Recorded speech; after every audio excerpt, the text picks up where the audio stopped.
السلام عليكم ورحمة الله وبركاته. أعوذ بالله من الشيطان الرجيم. بسم الله الرحمن الرحيم. الحمد لله رب العالمين والصلاة والسلام الأتمان الأكملان على خير خلقه أجمعين وبعد. Let's commence from where we stopped from last time. And inshallah, in this episode, we're going to see some of the hadith that were first mentioned in Medina al-Munawwara. And we are also going to see some of the skirmishes or the platoons that took place before the Battle of Badr. Now, one of the first hadith to be told by the Messenger sallallahu alaihi wasallam to the people of Medina was the hadith that is in Sahih Muslim, and it says, Ayyul Islam khair. The Prophet sallallahu alaihi wasallam was asked, what is the best deed in Islam, or what are some of the best things that I can do as a Muslim? And the Prophet sallallahu alaihi wasallam said, "Tut'imu at-ta'amu," you feed people food, especially those people who cannot feed themselves like thoroughly. You feed them food. "Wa tuqri'u as-salam ala kulli man 'arafta wa man lam ta'rif," and then you spread salam to whoever you know and the one you do not even know. Just give people salam. As long as you see them and you suspect they are Muslims, give them salam.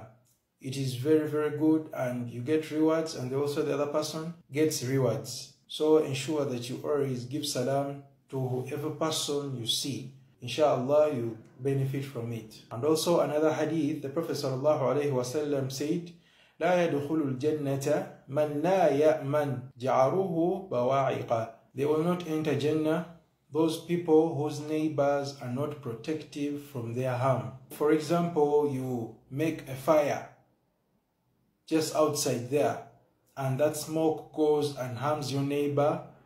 You are actually getting a sin. You're not allowed to make your neighbor suffer because of you. You're not allowed to abuse them. In Islam, we treat neighbors with utmost respect and with utmost love. So ensure that you love your neighbors, and inshallah, Allah will be pleased with you. And also another hadith, it says, Al-Muslim man salim al-Muslimuna min lisanihi wa yadihi. A Muslim is a person that makes sure that all Muslims are protected from his tongue and his hand. So, if you are a Muslim, you should not treat other Muslims badly in terms of abusing them or beating them up. It is actually not allowed. You are supposed to be a person that gives peace in terms of, words and, with your hand, perhaps helping them out or supporting them in some situations. So you're not supposed to hurt any of the Muslims, and that is what we should follow. And in another hadith, the Prophet sallallahu alaihi wasallam says, لا يؤمن أحدكم حتى يحب لأخيه ما يحب لنفسه. No one from amongst you who will believe unless when he has wished for his brother what he wishes for himself. So it is very important to wish your brother something that you would wish for yourself. For example, if your brother is poor, you can wish him to maybe have some money. Just wish him. Pray for them. The dua. If you pray for them, the angels also pray for you, even something better than what you prayed for your brother. So wish goodness, and you'll get even more goodness, inshallah ta'ala. And in another hadith, the Prophet sallallahu alaihi wasallam said, Al-mu'minuna karajuni wahid. The believers, they are like one person. If some of the place of their body is hurt, of course the whole body is hurt. So let's ensure that we are all united as Muslims. We are supposed to be united Muslims, and this is how we are going to win in this life and in the next life, inshallah. And also the Prophet sallallahu alaihi wasallam said in another hadith, لا تحاسدوا, do not feel, jealous upon one another, except for the other two types of jealousness that already are positive. Someone reciting the Quran and you want to be like them. Someone spending in the way of Allah, as the Prophet said. If you look at what makes us jealousy in most cases, is because someone has more than you and you actually become jealous over that person. It's not allowed. وَلَا تَبَاغَضُوا, and do not have that hatred to one another. وَلَا تَدَابَرُوا, do not even turn away from one another. It's not good. كُونُوا عِبَادَ اللَّهِ إِخْوَانًا, and be worshippers of Allah Tabaraka wa Ta'ala, who are, brothers. You help each other in trauma. You help each other in problems. This is how you get rewards, and this is how Allah Tabaraka wa Ta'ala will pay you abundantly. Another hadith, the Prophet sallallahu alaihi wasallam said, قَانَ اللَّهُ فِي عَوْنِ الْعَبْدِ مَا كَانَ الْعَبْدُ فِي عَوْنِ أَخِيهِ. Allah will always help you in your problems as long as you help your brother in his problems. So this shows us that if you see your brother in problems, maybe he's suffering a financial, crisis, help him out. Give him perhaps $1 million or $2 million if you have the money, and if it helps him, Allah will pay you abundantly. Another hadith, the Prophet ﷺ said, وَمَنْ سَتَرَ الْمُسْلِمَ, whoever covers a Muslim, سَتَرَ اللَّهُ يَوْمَ الْقِيَامَةِ, Allah will cover you on the day of judgment. I want you to imagine on the day of judgment, if you know that you saved a brother and you covered him. For example, perhaps he stole. Stealing is not allowed in Islam. But let's say your brother stole and you didn't say it out to anyone, and you had all the proof, you even had the videos on your CCTV footage perhaps. The thing you need to do is to go to that brother and you tell him to return whatever he stole, and also to, advise him not to steal again. That is the best way you can do this. And also in another hadith, the Prophet ﷺ said, "Irhamu man fil ard, yarhamukum man fis sama." You be merciful to everyone who is on this world, and then Allah will have mercy on you. Take a look. You see these street people, the masaqeen. He's on the road and, he doesn't have anything to eat, and you feel mercy upon him, and you take some food and you give him. Trust me, Allah will give you even better than the food. If you help the poor, if you have mercy on people, Allah will always have mercy on you, inshallah. And another hadith says that a Muslim is not the one that eats to his full whilst his neighbor is hungry. It is a very good practice if you're having something better than your neighbor. It is very advisable if you see your neighbor starving or your neighbor is not in a very good financial situation, you can help him. Even when it's not food, you can just try to give him or her some money or some financial assistance to help them. And also the Prophet ﷺ said that one of the levels of the man is to remove harmful objects on the road. You're moving on the road and you see a dog, rotting besides the road. In order to get rewards, try to cover it up or just remove it and maybe put the filth at the side, or maybe even dig and you put all that filth inside that ditch. Because if you do this, another person is going to also do the same, and you'll never find anything bad on the road for a very long time. So this is building community, and it is so important. And we thank Allah Tabaraka wa Ta'ala, and we also thank the Prophet Sallallahu Alaihi Wasallam that he taught us this. And also the Prophet Sallallahu Alaihi Wasallam, in the same regards, he said that be careful of two types of people who are cursed. Who are these two types of people? And these people, they're the ones that relieve themselves on roads and in shelters of people. Relieving yourself on the roadside is not allowed. If you're bad loaf, perhaps you can do it on the roadside and then remove it or cover it up, okay? But not relieving yourself at the roadside and you leave the stuff to be there. So it's very bad. You should try to avoid it. Another hadith, the Prophet ﷺ said, any Muslim who has clothed another Muslim who did not have clothing, Allah will grant him a special clothing on the day of judgment, and anyone who feeds the people in hunger, Allah will feed them on the day of judgment, and whoever quenches the thirst of a person, Allah will bless them with al-rahiq al-maktum, or the sealed nectar. So it is very important to always clothe people. If you know someone doesn't have a very nice kanzu, you can try to buy a kanzu for them, and feed people. Make sure you give people water, quench their thirst, give them juice, things like that. It is very beneficial. People will love you, and also Allah will love you. So this will actually help you to gain rewards in front of Allah Ta'ala. So these are some of the hadith that the Prophet ﷺ taught the people of Medina at that particular time. Now thereafter, the Quraysh were so stressed. Remember, the Muslims had moved away from Mecca to Medina. So these Quraysh didn't have anyone to harm. So they were stressed, and it was itching them. They really wanted war or something like that. So the Quraysh, they wrote a letter to this man, Abdullah ibn Ubay ibn Salul.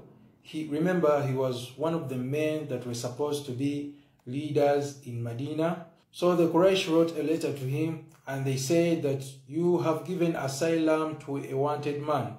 If you do not hand over him to us, we are coming with a huge army, and we are going to actually wipe you out. We are going to take your women, you're going to take your wealth, and we're going to fight your men. So this Abdullah ibn Ubay ibn Salul, he was so happy, he was so excited, and he actually wanted this to happen. Imagine, this was the biggest hypocrite in Islam from that time and even up to this time. So he is known as the head of hypocrites. So when the Prophet ﷺ heard about this, he told him, Abdullah ibn Ubay ibn Salul, that, "Oh Abdullah ibn Ubay ibn Salul, you have overreacted regarding this letter that came from the Quraysh." So the Prophet ﷺ knew about it. Allah informed him. So in the meantime, Sa'ad ibn Mu'adh radiallahu anhu, he was one of the leaders of the Aus. He went for Umrah, and while he was making tawaf, Abu Jahl saw him, and he asked Umayyah ibn Khalaf, "Who is this man?" And Umayyah ibn Khalaf told him about the man, and he said to this man, Sa'ad ibn Mu'adh, that you have given asylum to a person that you are looking for. And on the other side, the Prophet ﷺ was meeting new people.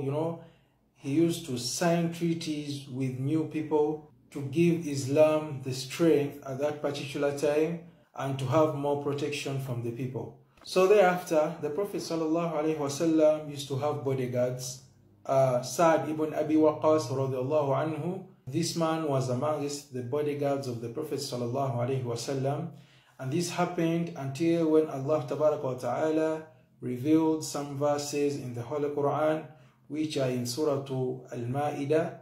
So that is when the Prophet ﷺ stopped these bodyguards, and he told them to leave him, because Allah Ta'ala had guaranteed his safety, or he had guaranteed him protection. And the verse in Surah Al-Ma'idah says, أعوذ بالله من الشيطان الرجيم يا أيها الرسول بلغ ما أنزل إليك من ربك وإن لم تفعل فما بلغت رسالته والله يعصمك من الناس إن الله لا يهدي القوم الكافرين. O Messenger, spread the message that was given from your Lord.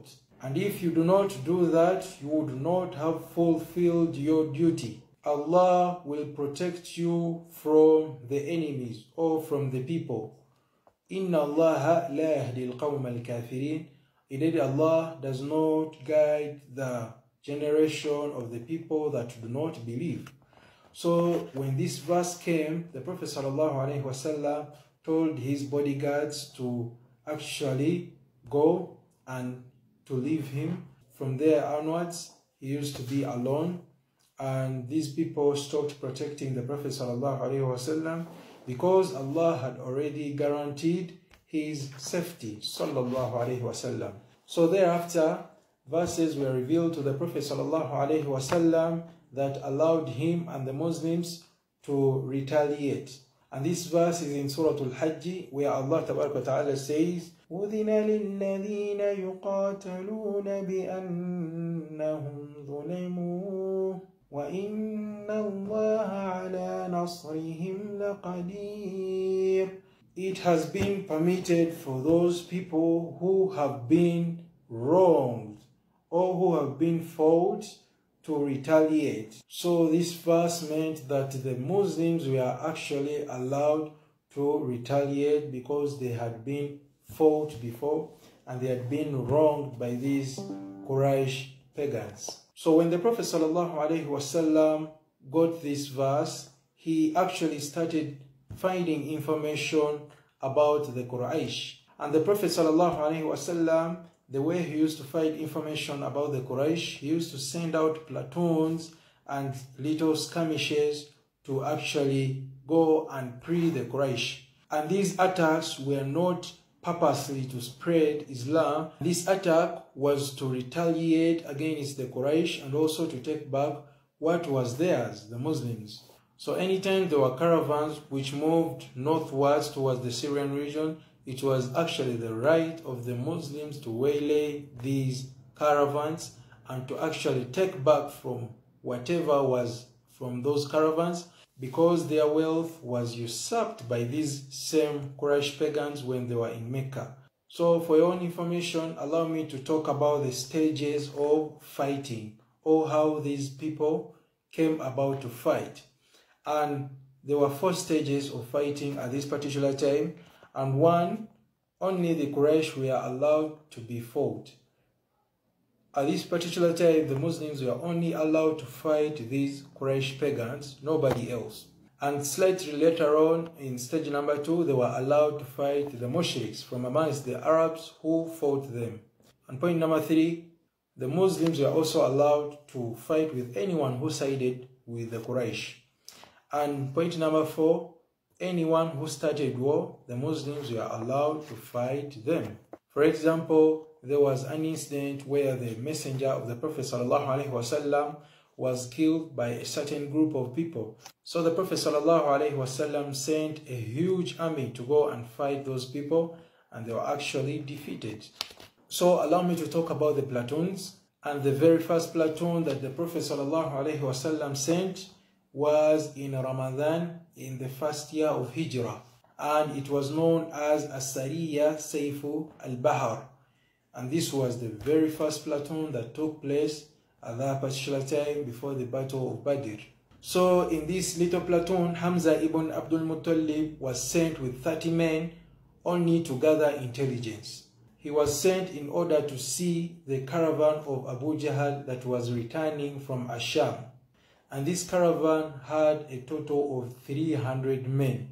And these men were heavily armed. So the army of the Muslims and the army of Abu Jahl, who was from amongst the Quraysh, they met, but they didn't fight, because there was a man known as Al-Majdi ibn Amr. He actually had treaties from both sides, and he calmed them down, and both parties went. The Muslims went back to Medina, and the Quraysh pagans went back to Mecca. And the second platoon was As-Sariyatu Ar-Rabigh, which was also in Shawwal in the same year, in the first year of Hijrah. And this was led by Ubaidah ibn al-Haritha. The Prophet ﷺ sent him with 60 men to the caravan of Abu Sufyan, which was comprised of 200 men. And from amongst this caravan of Abu Sufyan, there were also 2 men that were from amongst the Muslims. They moved out from the caravan of Abu Sufyan and they came back to the camp of the Muslims, and they actually went back with the Muslims back to Medina. And also there was a third platoon which had gone out, and this was known as As-Sariyatu Kharra, which was in Dhul Qa'dah in the same year. And this was led by Sa'd ibn Abi Waqqas, who went out with 20 men. And he had aimed for the caravan of the Quraysh, but they actually didn't see it, or it had already gone, and they actually missed it. So thereafter, the Prophet ﷺ himself, he went out on what was known as Ghazwatu Abuwa or Ghazwatu Al-Widan, which happened on Safar, second year of Hijrah. And the Prophet ﷺ took 70 Muhajirin. They were all Muhajirin, and he actually spent 15 days out. And in this Ghazwatu Abuwa, Hamza, the uncle of the Prophet ﷺ, he was the one that holded the flag of the Muslims. In Ghazwatu Abuwa, nobody fought because the Prophet ﷺ found the caravan when it had already gone. So he spent 15 days in the field, and he actually went back to Al-Madinah. And while he was in this caravan, Sa'd ibn Ubadah radiallahu anhu, he was the one leading in Medina. And the second time the Prophet ﷺ went out, this was Ghazwat al-Buwaht, and it was in Rabi' al-Awwal, the second year of Hijrah. Rasulullah ﷺ went out with 200 men, and Umayyah ibn Khalaf was coming back with 100 men from Sham. And the Prophet ﷺ wanted to, capture this caravan, but they actually missed it because of the will of Allah Tabaraka wa Ta'ala. And there was also another Ghazwah, which was known as Ghazwatu al-Badri as-Sughra, which was Ghazwat al-Badri, but the small Ghazwat al-Badri, whereby it was a skirmish that took place at a place known as Safwan. And the date was Rabi' al-Awwal, second year of Hijrah. And the reason that caused this was that the Quraysh had sent some man who was known as Qarz Jabil al-Fi'li. He came and he actually raided in Medina, and he actually stole some sheep from the people of Medina. So when the Prophet ﷺ heard about this, he sent 70 men to go and, capture this man, but they actually missed him, and he actually went with the sheep. But this was all the plan of Allah Tabaraka wa Ta'ala. And thereafter, there was also another platoon that was known as the Ashira, and it was in the second year of Hijrah. The Muslims had intended to gather information of the caravan of Abu Sufyan, but they actually missed it when it was going. So they decided, let's wait for it. So they waited for it, and on its return, this is when the Battle of Badr happened. But before the Battle of Badr, there are some few incidents that took place, and inshallah, let's mention one by one. So before the Battle of Badr, the direction of Qibla changed 16 to 17 months after the Prophet ﷺ had settled in Medina. And Allah Tabaraka wa Ta'ala told the Prophet ﷺ in Surah Al-Baqarah, verse 144, أعوذ بالله من الشيطان الرجيم قد نرى تقلب وجهك في السماء فلنولينك قبلة ترضاها فول وجهك شطر المسجد الحرام. Allah said that we see you are looking up in the heavens, and Allah Ta'ala said to him that you face the Masjid al-Haram. Masjid al-Haram is the main mosque in Mecca, and the Prophet ﷺ was so happy, and he actually changed the Qibla to Masjid Haram, or to the main mosque of Mecca. So before that, the Muslims were facing in Baytul Maqdis, but when this verse came, the Muslims actually faced the Qibla in Mecca, or they faced the main mosque. And if you see the degree to which they changed, it is actually almost 180 degrees, at the angle of 180 degrees. So what happened to the old minbar? Well, the old minbar was raised slightly, and at that particular time it was known as a suffa, and this is where the poor or the muhajirin used to sit, and they used to worship Allah Ta'ala from there. And after that, in the same year, in the month of Sha'ban, fasting was prescribed to the Muslims. O you who have believed, fasting has been prescribed upon you, like how it was prescribed to those who came before you, with the reason that you should fear Allah Ta'ala. So that is the reason of fasting. So the Muslims prepared for this fast, and in Ramadan they started to fast.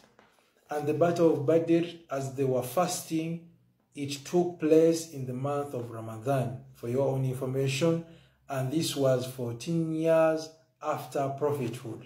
And imagine the Muslims fought this battle when they were fasting. So this is what happened at that particular time. And also Zakah became compulsory just after Ramadan. And this Battle of Badr, the Prophet ﷺ sent Talha ibn Ubaydah and Sa'id ibn Zayd towards the north in order to gather information of the caravan of Abu Sufyan that had 40 men and 1,000 camels and 50,000 dinars, which is very much wealth.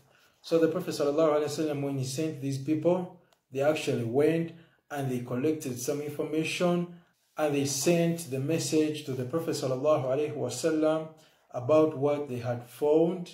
And the Prophet ﷺ began to make announcements in Medina that whoever wills to fight in the cause of Allah Ta'ala, we are going to face the Quraysh, so whoever can fight in the way of Allah Ta'ala, let him come.